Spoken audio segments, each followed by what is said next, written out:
de Cristo. Quem deve ser o imitador de Cristo?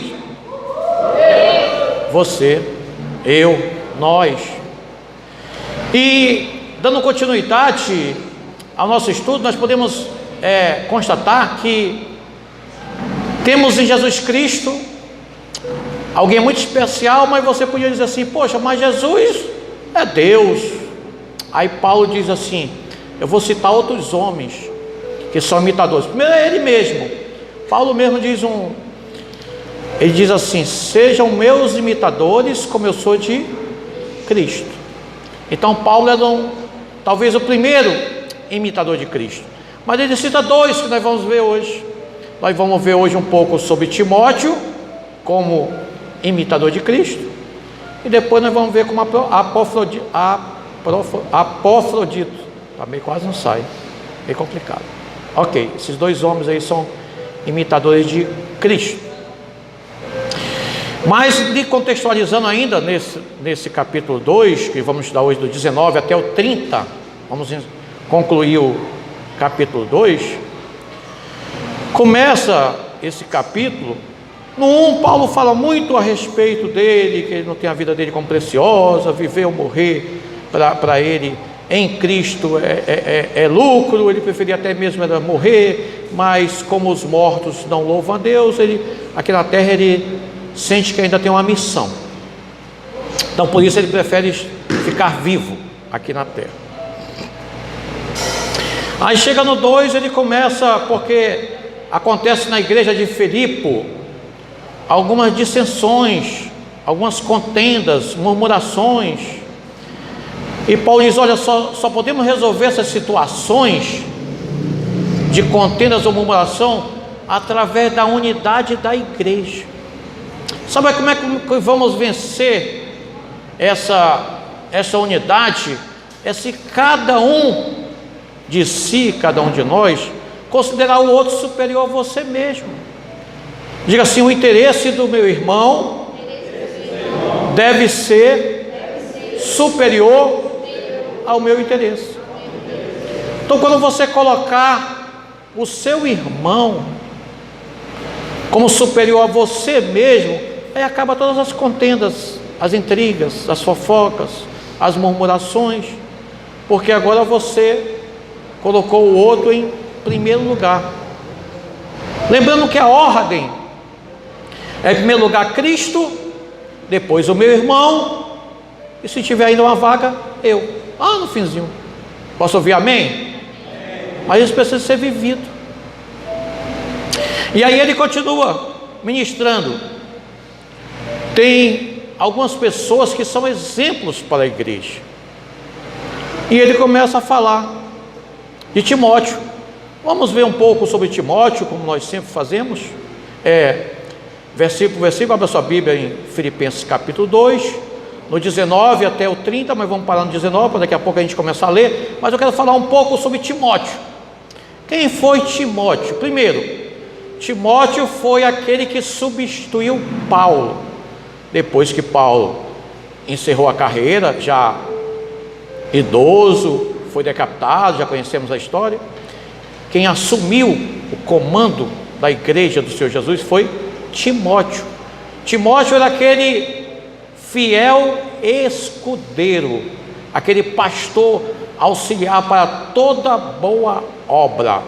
Todo o trabalho de Paulo consolidava a igreja, e depois ele mandava Timóteo. Timóteo, ele era filho de uma mulher, já que é o dia das mães, crente. O nome da mãe dele era Eunice, e a avó dele, Lloyd, todas duas crentes. O pai dele era grego, provavelmente não convertido. A Bíblia não diz que ele era convertido ou não, dá mais ênfase à mãe e à avó. Por isso que Paulo vai e faz a circuncisão em Timóteo. Timóteo foi circuncidado, embora Paulo não acreditava mais na circuncisão, mas porque ele era grego, e para acabar com os argumentos, Paulo circuncidou Timóteo. Então Timóteo foi aquele substituto de Paulo. Timóteo era o fiel escudeiro de Paulo, o auxiliar perfeito, um homem temente a Deus, irrepreensível, e também foi circuncidado. E aí Paulo, acontece o seguinte: Paulo está preso em Roma, como você já conhece essa história, já vemos falando desde a primeira lição, né? Paulo estava preso em Roma, e a igreja de Filipe era uma igreja muito generosa, mandava muitas ofertas para Paulo. E agora, além de ela mandar uma oferta financeira, atenção, para você, Deus vai começar a falar com você agora, diga amém. Amém. Quando você não tiver oferta financeira, que nem sempre a gente tem, isso é verdade, sim ou não?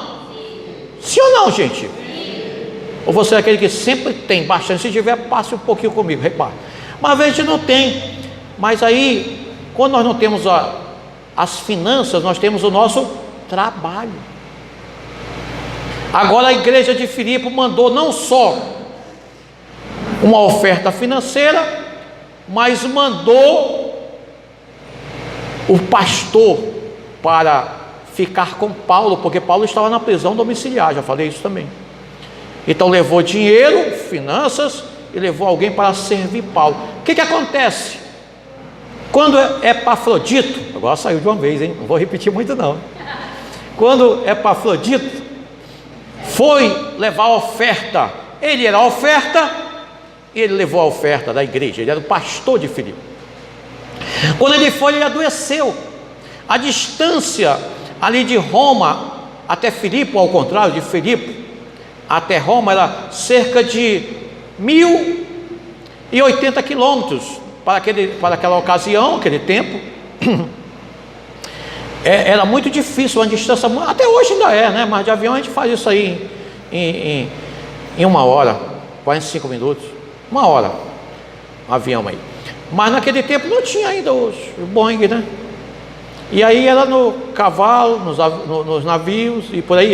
Então levava 6 semanas para se fazer esse percurso de Filipe até Roma. E aí, quando Epafrodito foi, ele adoeceu. Quando ele adoeceu, ele foi para servir a Paulo.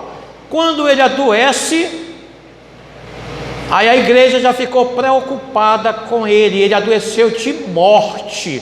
Então diga assim: meu irmão, toca o seu irmão aí, seu irmão, sua irmã, meu irmão, mesmo servindo a Deus, sendo enviado por Deus, podemos ser acometidos de atrocidades.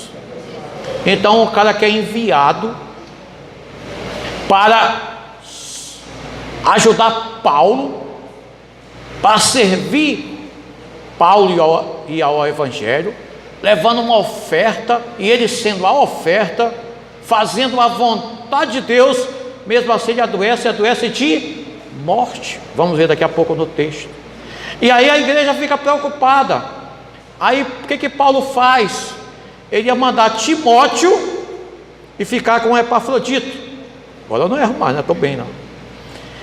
Mas como Epafrodito adoece, e doença de morte, demorou, porque até a notícia chegar em Filipe e voltar e saber da preocupação dos discípulos lá de Filipe, se 6 meses, 6 semanas, 6 vezes 2, 12. Semana quantos meses? 12 semanas. Vai ajudar vocês. Quantos meses? 3. Cerca de 3 meses ele ficou doente, aproximado. E aí Paulo inverte. Ele ia mandar Timóteo, disse: não, eu vou mandar Timóteo, mas eu vou primeiro devolver Epafrodito. Receba com carinho, com amor, porque ele teve até boas intenções, mas ele adoeceu, e como vocês estão preocupados, eu vou devolver o pastor de vocês, são e salvo, e depois eu envio Timóteo. Então esse que é o contexto que nós vamos ver agora, versículo por versículo, para depois ficar mais fácil aí para você entender esse contexto aí. Vamos lá, então vamos ler apenas o 2:19, capítulo 2, verso 19 até o 30, tá? O 19 agora, por favor. Eu espero que o Senhor Jesus, e em breve vos mandarei Timóteo, para que também eu esteja de bom ânimo, sabendo dos vossos negócios. Então ele ia mandar Timóteo. Então esse breve aí é figurado, tá? Em breve eu vou mandar Timóteo, não é em breve. Ele ia mandar Timóteo de imediato, mas aí como Epafrodito adoeceu, ele inverteu. Lembra que eu já falei? Então ele mandou Epafrodito. Aí ele disse: olha, então eu vou mandar Timóteo. Em breve eu vou mandar Timóteo, mas por força da expressão. Não era mais em breve. Ele ia deixar Epafrodito um tempo lá e depois, futuramente, ele ia mandar Timóteo, porque Timóteo, como eu acabei de falar, era o fiel escudeiro, era o auxiliar, era o pastor em que Paulo confiava. Paulo confiava tanto em Timóteo, que ele dizia que Timóteo era um outro eu. É como se ele fosse dois Paulos. Um era ele mesmo e o outro era Timóteo. Daqui a pouco a gente fala um pouquinho, vou entrar até numa filosofia aí, em homenagem aí o Mário Jorge aí. Mas vamos para o 20. Porque a ninguém tem de igual sentimento, e sinceramente cuide do vosso estado. Então ele diz que a ninguém, quer dizer, não tinha outro igual a Timóteo, não existia. Primeiro, principalmente para Paulo, né? Pode ser que outras, na concepção de outras pessoas, tinha alguém mais importante, alguém mais fiel, alguém que podia fazer esse trabalho, mas para Paulo não tinha ninguém melhor do que Timóteo. Então, em breve eu vou mandar Timóteo, porque não tem ninguém igual ele, que se preocupa muito mais com o interesse do próximo, o interesse da igreja, do Senhor Jesus, do que com os seus próprios interesses. Então vou mandar Timóteo. Não sei se é nesse texto, mas se não for, vou voltar aqui para a filosofia, mas vamos ver o 21. Se não for, porque todos buscam o que é seu, e não o que é de Cristo. amém. Estou reforçando ainda, a maioria das pessoas, Paulo foi pesado, disse todos, né? Todos buscam o seu próprio interesse. Não é verdade. Vamos contrariar um pouco Paulo, mas a maioria busca primeiro o seu interesse. Existe até alguns adágios populares assim, não sei se você conhece assim, dizem assim: farinha pouca o meu pirão. Ninguém conhece? Farinha pouca, você que é amazonense e gosta de farinha, diga amém. Farinha pouca o meu pirão primeiro. Você não conhece? Não conhecia essa piada? Então vou dizer uma que você conhece, já que estou mexendo com você que é amazonense. Quem gosta de sardinha, diga aleluia. Quando tem pouca brasa, você coloca a brasa na sua sardinha. Essa você conhece, né? Então isso é egoísmo. A gente se preocupa só comigo. Estão assando várias sardinhas, mas eu tenho uma aqui que é a minha. Eu boto a brasa que perto da minha sardinha passar primeiro. Então é egoísmo. E Paulo disse que Timóteo não era assim.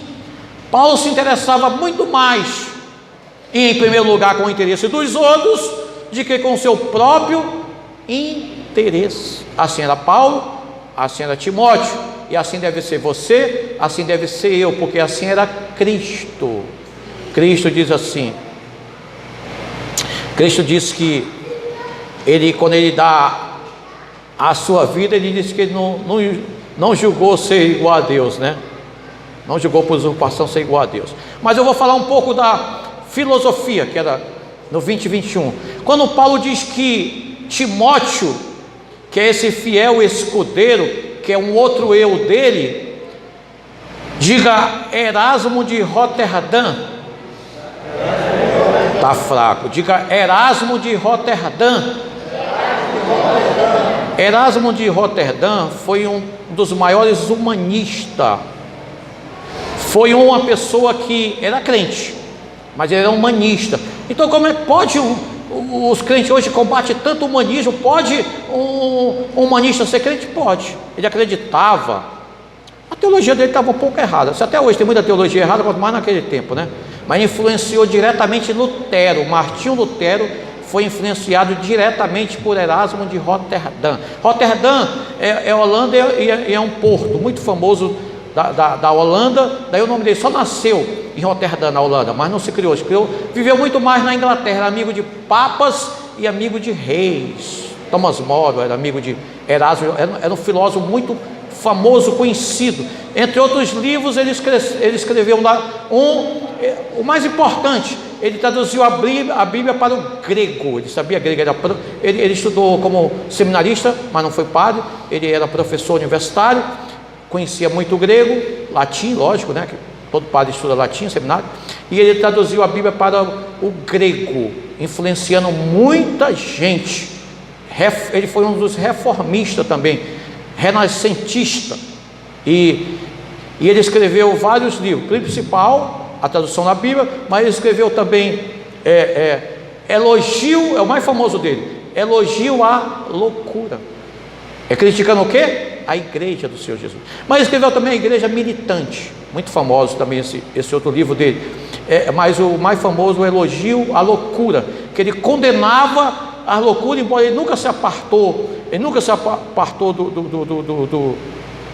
do catolicismo. Ele tinha a formação, né, de padre, né, aquele seminarista, e nunca se apartou, mas ele influenciou diretamente Lutero e todo mundo, foi um dos reformistas. E ele diz uma coisa ruim para as mulheres hoje. Se você quiser, você pode dar até uma vai ou dizer misericórdia, mas ele diz uma frase muito famosa que eu digo muito para Cleide, quando eu quero brincar com ela. Ele disse assim, esse cara era muito inteligente, tá? Os homens mais sábios da época dele. Ele dizia, as mulheres têm os cabelos longos e a mente curta. Se você quiser vaiar o Heraldo, você pode, já morreu, mas ele dizia isso. Tinha gente que acreditava que a mulher não tinha nem alma, gente. Qualquer dia eu descubro o nome desses famosos aí que acreditavam que a mulher não tinha alma. A mulher era muito desprezada. Sabia que a mulher foi amaldiçoada por Deus? Quem sabia, diga misericórdia. Qualquer dia eu falo sobre isso também. A mulher foi amaldiçoada por Deus, tá? E isso é Gênesis 3, mas não vou entrar hoje aqui não, porque hoje é o dia de eu levantar. Mas eu vou levantar logo um pouco amanhã. Mas Jesus quebrou tudo isso. Diga aleluia. Diga glória a Deus. Aplauda o Senhor. Jesus jogou tudo na cruz, cravou na cruz. Não tem nenhuma acusação para você, mulher, mãe que está em Cristo. Que não é da segunda carne, mas que é da segundo Espírito. Romanos 8:1.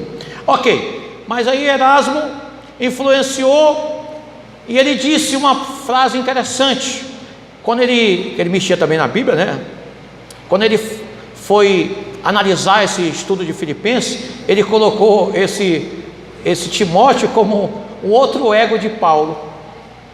Por isso que eu falei tanto em Erasmo de Roterdã, porque quando ele foi analisar, ele colocou assim, um outro ego de Paulo, como se a gente pudesse ter dois egos, né?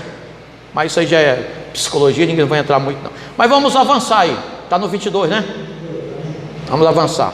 Mas bem sabeis qual a sua experiência e serviu comigo no Evangelho como filho ao Pai. Então Paulo diz que Timóteo, embora o pai dele seja grego e provavelmente, muito provável, embora seja uma conjectura, não crente, mas Paulo diz que ele se viu como um verdadeiro filho. Filho de quem? Filho de Paulo. Timóteo era filho de Paulo na fé, e ele foi instruído desde o berço por sua mãe e sua avó, que todas as duas eram crentes. Mãe crente, Eunice, já falei, Eunice e Lloyd, se você quiser gravar, a mãe e a avó de Timóteo. Então ele serviu a Paulo como um verdadeiro filho na fé. Eu ia dizer pau para toda a obra, mas como está gravando, um instrumento para toda a obra. Então Timóteo era aquele que podia contar, era aquele que não negava fogo, não batia catolé, a mesma coisa, tá? Quem já foi militar sabe o que eu estou falando aí. Então Paulo abriu um trabalho e sempre quem continuava o trabalho era Timóteo. Então Paulo considera Timóteo, como o Erasmo citou aí, um outro ego, como se fosse dois Paulo, com o mesmo sentimento, o mesmo amor, o mesmo afinco, a mesma dedicação. Isso era Timóteo, fiel, que na opinião de Paulo não tinha ninguém igual a Timóteo que ele podia contar. E Paulo podia contar com uma equipe muito grande, gente. Mas o que é mais interessante também, ainda em Timóteo, é que Timóteo foi ganho por Paulo, embora consolidado pela mãe e avó, mas ele foi ganho por Paulo na primeira viagem missionária. E quando também, interessante a gente falar de Timóteo, na segunda viagem missionária, quando Paulo funda Filipe, Timóteo está com Paulo, fazendo parte da equipe de Paulo. Mas na primeira viagem missionária de Paulo, quando Paulo ganha Timóteo, ele não começa logo a usar Timóteo. Por quê? Porque ele era neófito, novo convertido. A Bíblia diz que nós não devemos colocar novos convertidos em posição de autoridade e liderança, porque o novo convertido ainda tem algumas falhas no caráter, na vida, na teologia. Então não é bom. A Bíblia mesmo diz isso, que nós não devemos colocar neófitos em posição de autoridade, liderança. E Paulo deixou ali Timóteo ser provado e aprovado, e aí ele recebia o exemplo e o bom testemunho de todos os lugares, de Icônia e Listra. As cidades que Paulo passava, dava bom testemunho de Timóteo. Paulo disse: na segunda viagem missionária, eu aproveito e levo Timóteo. Na segunda viagem missionária de Paulo, Timóteo já está enganjado ali como filho, ali como soldado de Cristo, para trabalhar na equipe missionária de Paulo. Amém. Vamos avançar.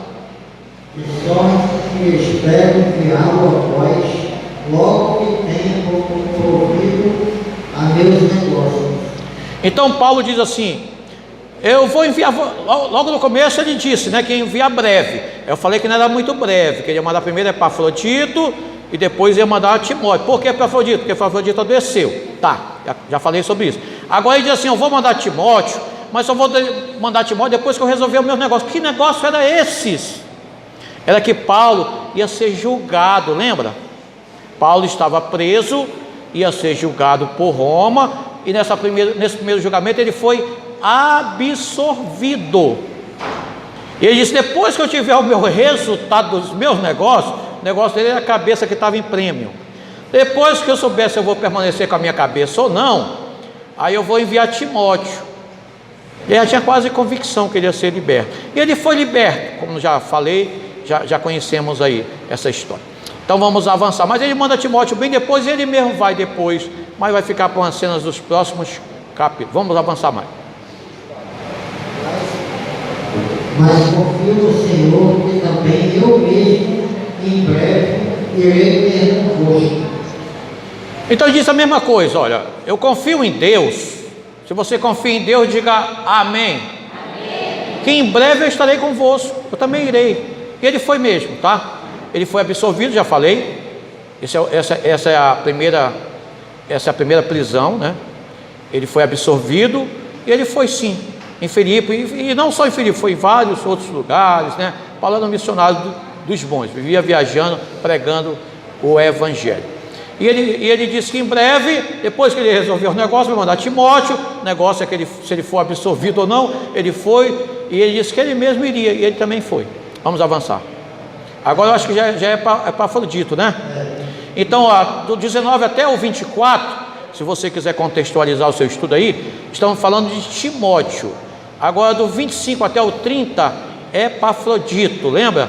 2 homens que são verdadeiros exemplos de imitadores de Cristo, que coloca a sua vida, os seus negócios, abaixo do interesse de Cristo, do interesse da igreja, do interesse do evangelho. Eles cumprem a palavra de Deus que está em Mateus capítulo 6, versículo 33, quando a Bíblia diz assim, é Jesus falando, tá? Mas buscar em primeiro lugar o reino de Deus e a sua justiça, sabendo que todas as outras coisas vos serão acrescentadas. Então Timóteo e Epafrodito são homens que viveram isso aí, e Paulo, claro, viveram isso aí na íntegra.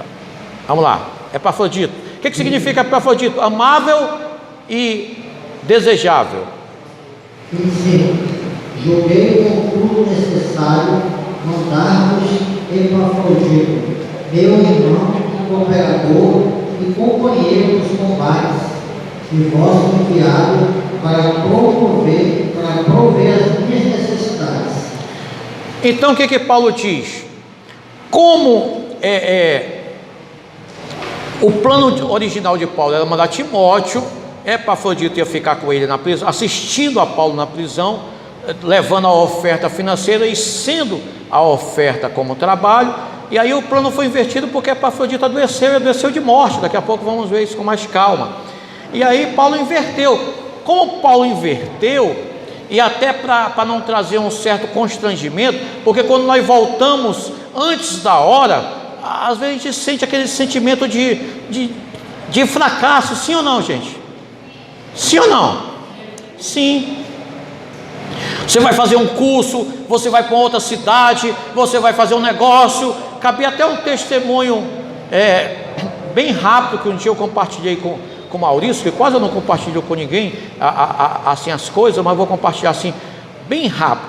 Eu fui fazer o curso de cabo pela aeronáutica, era em Belém. Eu tinha 18 para 19 anos, era muito inexperiente. Eu ia ficar 6 meses em Belém fazendo curso de cabo. Eu não levei nem sequer rede. Não levei rede, não levei lençol, não levei ferro, não levei nada. Quando eu cheguei lá, nós alugamos uma casa que era quase um quarto assim, que não tinha nada, era uma casa vazia. E aí a gente fez uma mesa e um banco, né, daquele jeito. Fizemos. E aí quando eu me lembrei que eu não tinha levado rede, eu dormia no chão. Mas dava vontade. Sim, namorava numa rua que não era nem rua, era Vila Matilde. Passava uma ponte de madeira no meio da rua quando enchia. E Belém chove toda tarde, tá?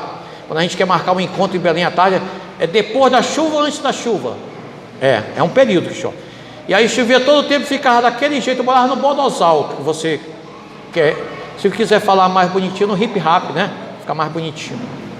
E aí, quando eu olhava para aquela lama, para aquela situação, estava vontade de voltar, de desistir. Eu digo, meu Deus, o que eu estou fazendo aqui? E aí eu lembrava de, se eu for voltar, eu vou voltar como fracassado, desistido, derrotado. Aí eu ficava ali, muitas vezes ia dormir com fome, tinha nada, geladeira nem pensar. Eu abria a torneira, graças a Deus tinha água, e bebia na boca da torneira, vinha aquela água enferrujada. Era bom que vinha com ferro, né?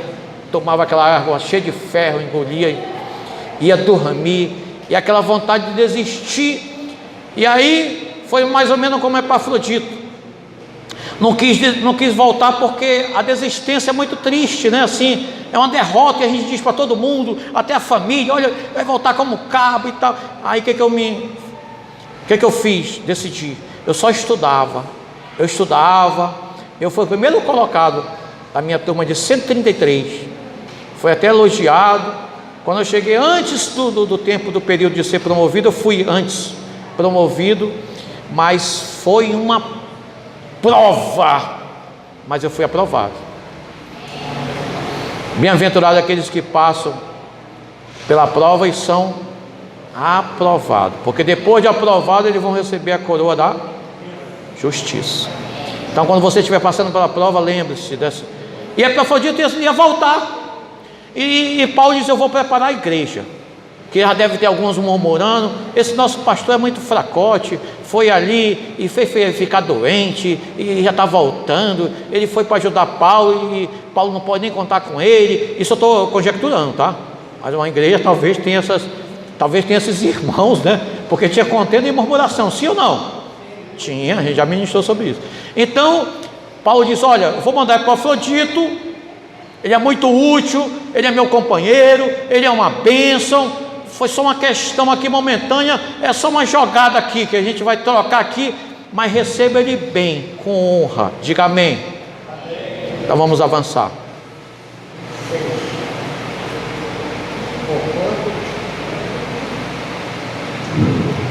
Porquanto tinha muita saudade de vós, todos estavam muito angustiados de que tivesseis ouvido que ele estivera doente. Quando a notícia veio que Epafrodito estava doente, ele ficou também preocupado, que ele era pastor. Ficou preocupado também com a igreja. Além de doente físico, ele ficou doente da alma. Quem que disse que pastor, que ovelha, que crente não pode adoecer da alma, físico e da alma? Um dos maiores erros da teologia. E o que é interessante, que como eu já falei, conjecturei, no mínimo Epafrodito passou 3 meses doente. Timóteo também era doente. Paulo, quando escrevia para Timóteo, dizia assim: não esquece de tomar água e colocar um pouco de vinho por causa da tua enfermidade. É assim que Paulo diz para Timóteo. Paulo era o cara. Por que Paulo não fazia a oração da fé? Por que Paulo não determinava? Por que Paulo não curava Timóteo? Por que Paulo não curava Epafrodito? Paulo diz que pela misericórdia de Deus Epafrodito foi curado, atribuindo tão somente a Deus. Paulo pode ter orado? Com certeza, eu acredito que ele orou, mas Deus não respondeu, Deus não quis curar. Deus é soberano, irmão, Ele cura quem Ele quiser. Um dos maiores erros que existe, a pessoa às vezes já está, como diz a minha pastora do Avivamento, já está doente, lascado, ela que usa esse termo, tá? Pastor do Avivamento, lascado, ainda vem um miserável dizer assim: falta fé, está em pecado, é argumento. Irmãos, pelo amor de Deus, vigie. Aqueles amigos de Jó, quando viram Jó, disseram: Jó pecou, por isso que ele está assim. Depois Deus mostrou que Jó não tinha pecado coisíssima nenhuma, e que Jó ainda teve que orar pelos amigos, que esse sim estava em pecado. Então cuidado quando você julga, esse negócio de determinar, Deus tem que curar. Deus cura quem Ele quer. Deus continua curando hoje? Continua, mas Ele cura quem Ele quer e quando Ele quer. Epafrodito Ele curou, mas não foi quando Paulo quis, nem quando Epafrodito quis. Epafrodito era pastor. Você acha que ele não orou por ele mesmo? Quem acha que Epafrodito orou por ele mesmo? Diga amém. Quem acha que ele orou por ele mesmo, irmão? Diga amém. Ou você, quando está doente, você não ora por você mesmo? Claro que ora.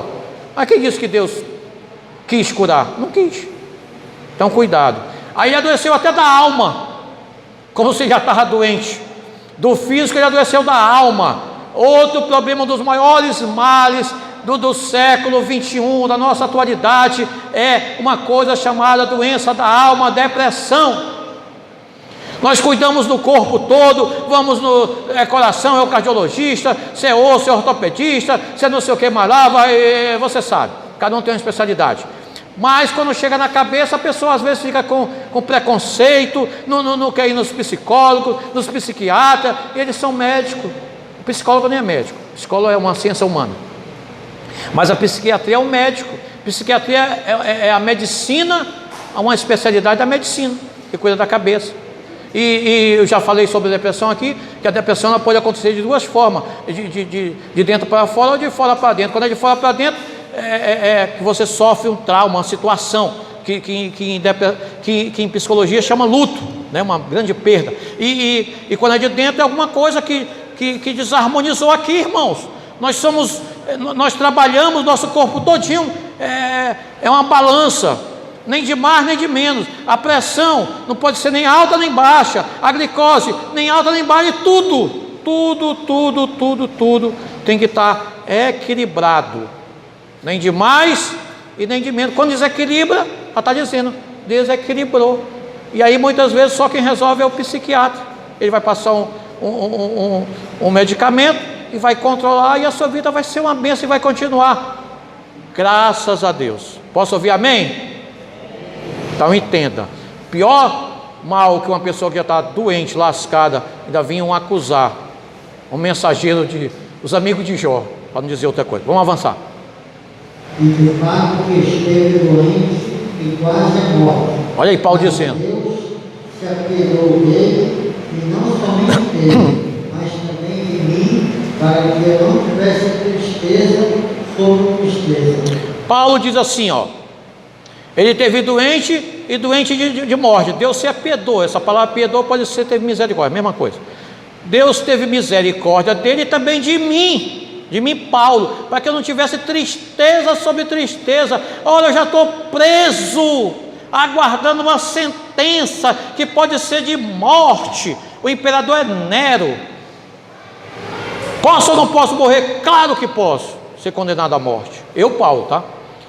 E aí, meu pastor que vem cuidar de mim aqui adoece, a doença de morte. E Deus é que teve misericórdia, não disse, olha, eu fiz a cura, eu peguei o óleo, eu ungi, eu determinei, disse, doença, eu te expulso, vai embora em nome de Jesus. Não, ele não disse isso. Diz que Deus que teve misericórdia de Epafrodito e também dele, para que ele não tivesse tristeza em cima de tristeza. Ele atribuiu a cura a Deus. Amém. Vamos avançar.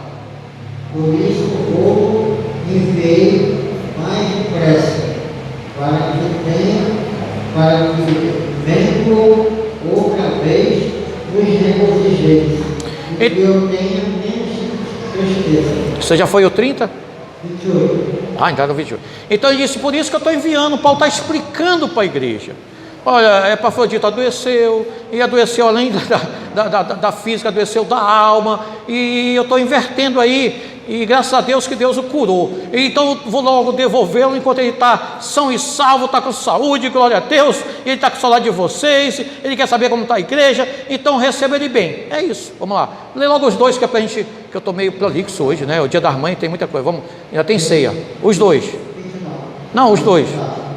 Recebei-o, pois, do Senhor com todo o gozo e tende-o em honra, pois pela obra que Cristo chegou até bem próximo da morte, não fazendo caso da vida, para suprir para comigo a falta do vosso serviço. Então ele diz para que a igreja de Filipe recebesse seu pastor de volta, embora entre aspas um pouco fracassado, que já expliquei, mas com honra, com alegria, com honra, porque ele não levava nem em consideração a sua vida, esteve a ponto de morrer, mas não julgou isso nada importante, porque ele Epafrodito, assim como Timóteo, assim como Paulo e assim como Jesus, julgava o interesse da igreja e das pessoas superior ao seu próprio interesse. E eu pergunto a você, enquanto você vai ficando de pé, onde estão, não vou nem falar de Cristo, porque Cristo é algo superior, né? Mas onde estão os Paulos? Onde estão os Timóteos? Onde estão os Epafroditos, que consideram todas as outras pessoas superior a ela mesma, que não se importa nem sequer com a sua própria vida, contanto que faça a obra de Cristo com dedicação, com esforço, com prazer e com muita alegria. Baixe sua cabeça, feche seus olhos.